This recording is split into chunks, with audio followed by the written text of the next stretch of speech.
in very simple words, everyone knows feminism is equality of women. Equality not in, and it's not only the belief in the equality, but also the advocacy in social aspects, political aspects, economic aspects, all aspects of life. If to answer how I define it in 2025, I will. It's not only the belief, but also the advocacy of equality of gender. Changed or not? I would say yes or no. It has not changed because I was lucky enough to be born in a family which had a very open mind about women. So I myself was never stopped. So personally, my thought process about feminism has not changed.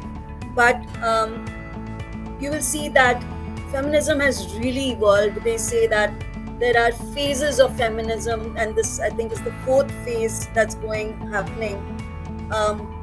Starting from, I think the first phase was before the 1960s, where there was child marriage and things like that, where we have evolved to different things like gender norms and equality in pay, equality in the leadership.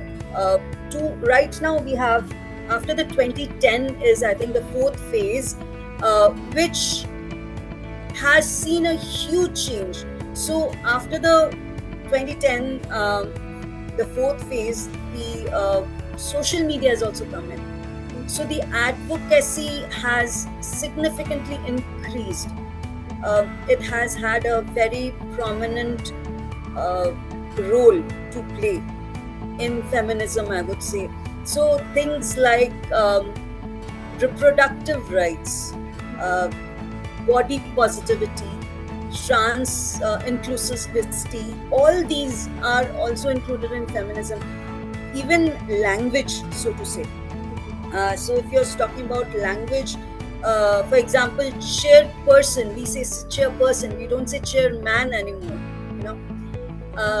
So all these have evolved. So yes, though my personal thought process has not changed, I have seen the change and the evolving feminism thoughts over the years. So yes, it has definitely evolved. That's amazing way you have explained it in detail about what is feminism and the stages of feminism, which I'm sure that most of us were not aware of. And thank you for enlightening that with that information. Feminism has achieved its goal. No, I would not agree to that. I would say yes, in bigger countries, I mean, not countries, countries of course, but also in bigger cities. I'll stick to India for now. In bigger cities, educated people, it has reached to quite a certain extent. It has reached a great extent, I would say. But I don't think it will reach its goal unless and until it reaches the innermost parts of India.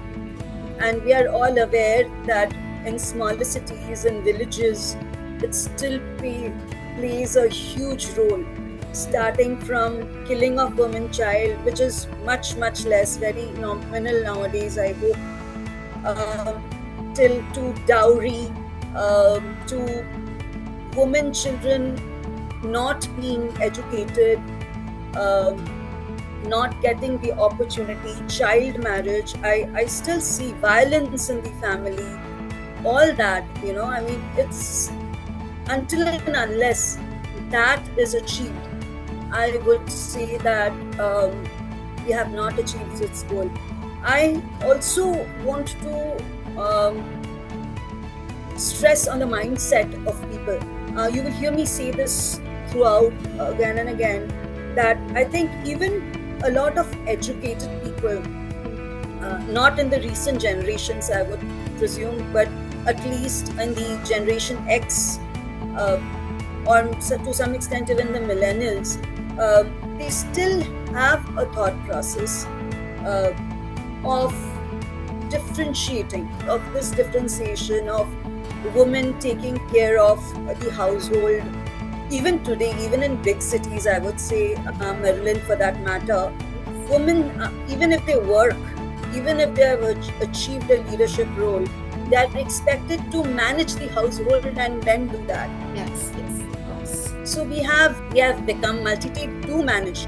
And again, I'll come back to the determination part that I said in the beginning. I think women are by nature very resilient, and if we put our minds to it, we can achieve what we want.